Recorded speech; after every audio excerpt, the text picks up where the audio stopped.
Saan tutungo ang mga habang patalikod naghihingalo? Ang lapis na ginamit sa kwento nating naudlot.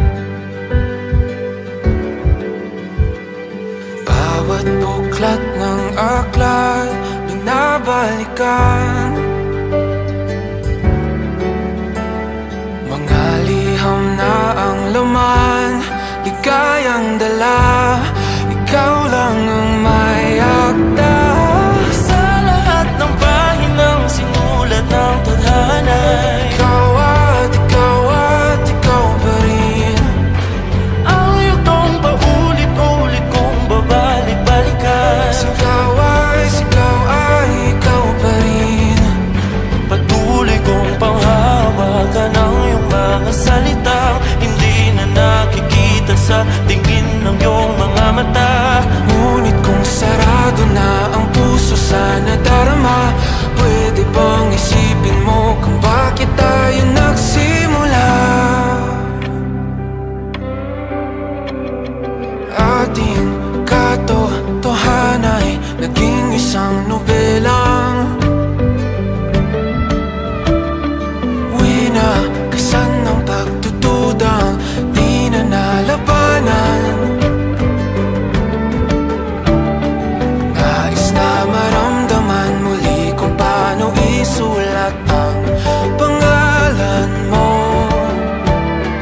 Ngunit bawat letra'y mahirap nang iguhit, dahil binubuo nila ang iyong mga pangako.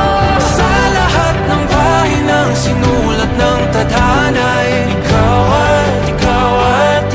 pa rin.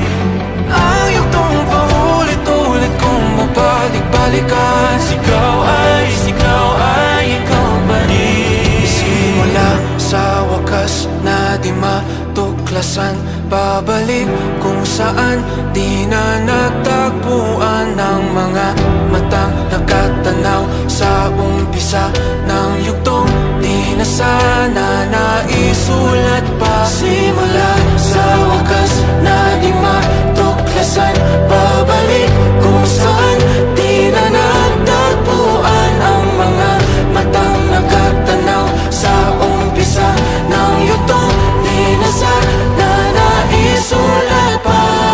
Sa lahat ng pahinang sinulat ng tadhana, ikaw pa rin.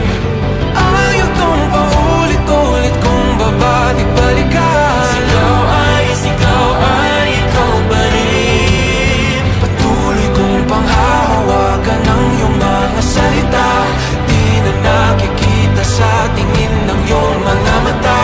Ngunit kung sarado na ang puso sa nadarama, pwede bang isipin mo kung bakit tayo nagsimula? Na di matuklasan, babalik ikaw pa rin. Ang mga matang nakatanaw sa umpisa ng yugtong. Sigaw ay